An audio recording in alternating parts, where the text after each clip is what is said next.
Hi, thank you everyone for being here. I'm Shreya, and my thesis is titled Seeking Pleasure in Mumbai. In this project, I explore how fear manifests in the women of Mumbai and how they seek pleasure. Over the past summer, I visited the city for the first time as a solo traveler. My family and community had held great fear for my safety as a female foreigner in the country. Rates of sexual assault are extremely common in India, and these experiences embedded themselves deep into those living in the subcontinent and in the diaspora. If one is a woman, one is expected to live with restriction.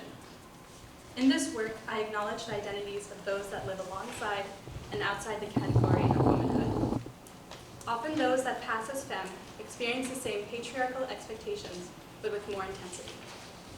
Mumbai is the most dense and populated city in India, with a strong divide between the elites and the poor.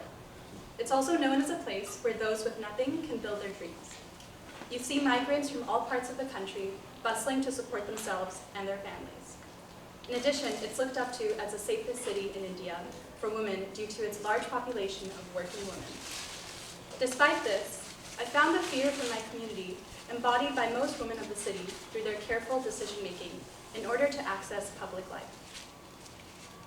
Women's movements are structurally controlled in multiple ways.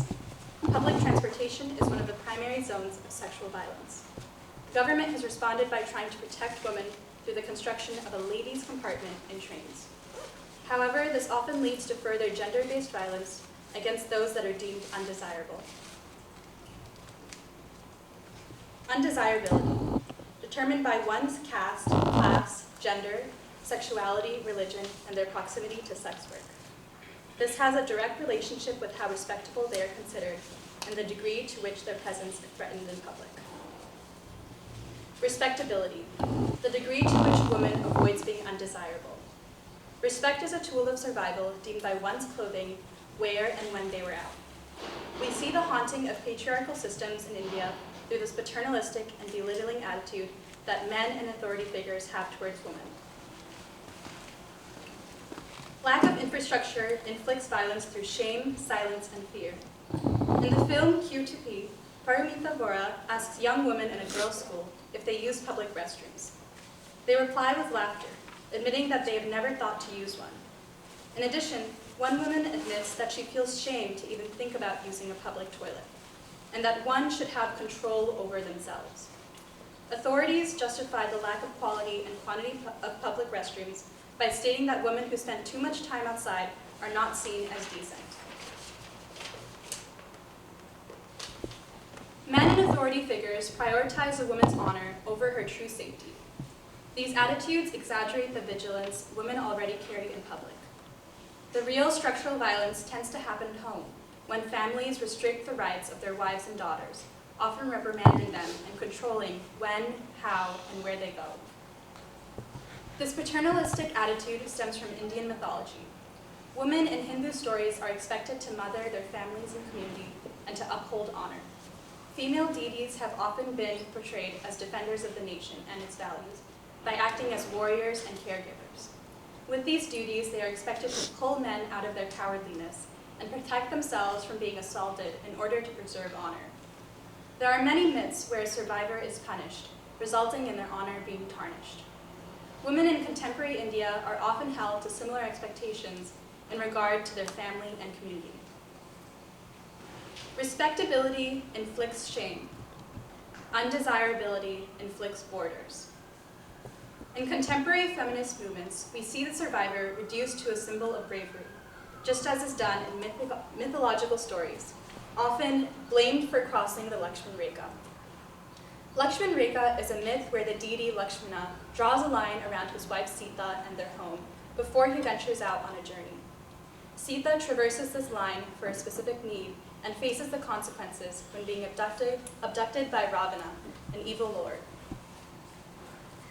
In Mumbai, this line of safety is constantly shifting based on binaries such as class, caste, and gender. They govern how women move and make decisions. There is fear around crossing these constantly shifting lines of respectability. For example, here we see a streetscape dominated by working men, wide streets, and private buildings. On the right, we see a view in Bandra West, a street that is narrower and simpler to navigate. The way one navigates these two spaces is vastly different, contingent on their familiarity with the space and their perceived respectability. Cleaner neighborhoods hold wealthier populations and exclusionary values compared to more dense districts. Neighborhoods in the city have different codes of decency, which depend on the community's proximity to undesirability. Accessing public space in the safe city means a subtle dance around multiple defined and undefined Lakshman Rekhas. In this night context, we see a district of the city that is car-centric with little lighting and strong physical boundaries. Fear is encouraged in this highly regulated environment. On the other hand, dense urban environments with opportunities for interaction between communities, different programs, and rest and play encourage people to move with comfort. The pursuit of freedom has often been confused with the pursuit of power. Contemporary femo-nationalists in the Hindu right wing use the role of women to exclude others that are deemed antithetical. The Hindu right contradicts democracy and social justice, as it claims who and what Indian women should be, and establishes the Muslim minority as alien. This attempt to uplift a specific kind of woman subjugates others.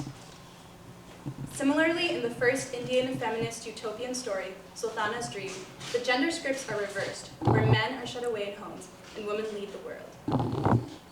However, other stories of women seeking agency rewrite these narratives inspired by Hindu myths.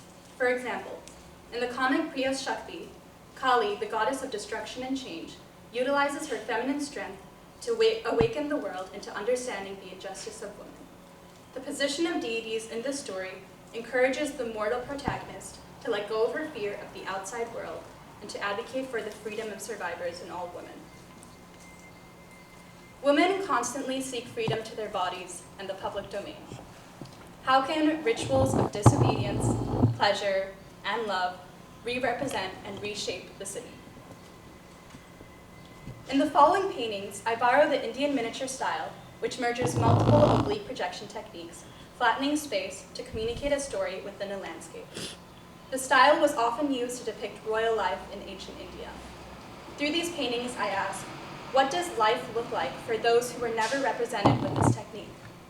What are the physical, social elements in Mumbai's landscape that contribute to the story of everyday women seeking freedom and pleasure? How do they create and sustain space? Borders of Indian miniature paintings exaggerate the opulence of their royal depictions of life with intricate detailing. In the following paintings, I utilize borders to frame the scene by providing insight to the context and story of each image. They reveal the systems and efforts at play, creating the space's conditions. In other moments, the frames speak to the pursuits and desires that women in the city engage with. I also use them to exaggerate the difference between the performative systems of safety in these spaces and the reality of conditions for such women. I will now walk through the following miniatures, documenting moments where women have and continue to seek pleasure, accompanied by sounds from Mumbai's Marine Drive.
I speak about the falling paintings, I encourage you to walk up closer for a better view.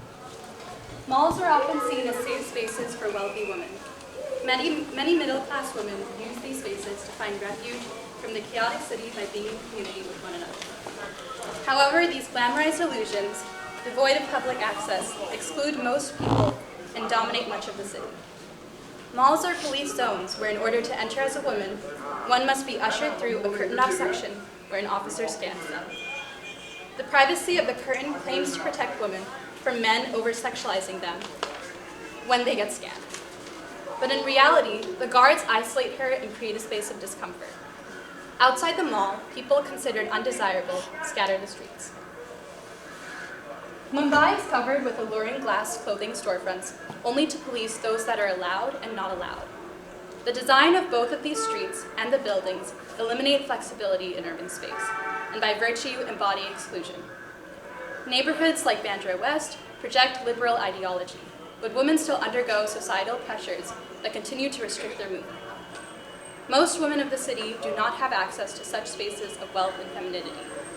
The facades of the city allure them to a false pleasure. We must imagine liberation as freedom, accessibility, and pleasure for all. Feminist collectives in India are often led by university students. Pindra Toad, translating to break the cage, is one such movement across the country that demands colleges loosen restrictions for women in dorms. Often these institutions hold strong rules over their female students. For example, in the film Q2P, university girls in Mumbai explain they are not allowed to leave their hostel after 8 p.m. Young women across the city argue for access to the night and to destabilize the securitized structures of universities. Here we see the story of these women avoiding the real dangers of the night, the guardmen. Shilpa Phadke in Why Loiter states the unconditional claim to public space is only possible once all women and men can walk and loiter without demanding respectability. Loitering mocks the idea that any one group can define space. It conflicts with the idea of homogeneous spaces and authority. Often women in poverty are forced to live in a constant state of loitering. Despite such difficult conditions, they create space for work and life on the streets, disobeying the conventional rules of decency. They cross the threshold of respectability and begin to enter this countergroup. Chai tapris, informal vendors selling chai and snacks on the side of the streets, invite people of all ages and identities to seek a midday snack and casual conversation. You find young girls after school paying a few rupees for a bag of chips to gossip. Professionals around the block walk to share fresh omelet sandwiches and to tease one another, breaking away from their stressful workday. These moments, abundant across the city, encourage people, regardless of their identity, to access leisure in public. Occupying the Night Streets was a series of protests that occurred across India, where women spoke, sang, and danced at night, asserting their rights to the city and to leisure. They created and built this imagination by arguing against the rules of privateness that are enforced after sundown. Their joy pushed men to the borders, demanding uncomfortable questions to be reckoned with. What if we imagine the city as a place where pockets of pleasure zones are designed, built, and occupied by all women and non-women of the city, where we can carefully tend to the fear we and others hold? Marine Drive is a long boardwalk in South Mumbai where people from across the city crowd to find a place to sit along the water's edge. Separations between groups diffuse, and intimate experiences of rest and play occur within and between one another. People reconnect with the city, often a boundaried commodity in the city. When speaking to women in and from Mumbai, many revealed a desire to have freedom in their bodies and choice of clothing. They narrated their dreams of meeting friends for a late-night hangout with a tank top on and no jacket to cover up, then calling a rickshaw and not having any fear of being judged or assaulted for the amount of skin they show.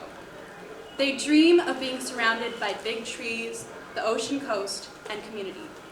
They imagine talking, laughing, and singing loudly, running without a care, skateboarding down streets, napping soundly, and enjoying the night sky with their friends. They envision being able to wrap their arms around the city, that through community and solidarity, Mumbai will make and sustain space for their bodies and their joy. Thank you.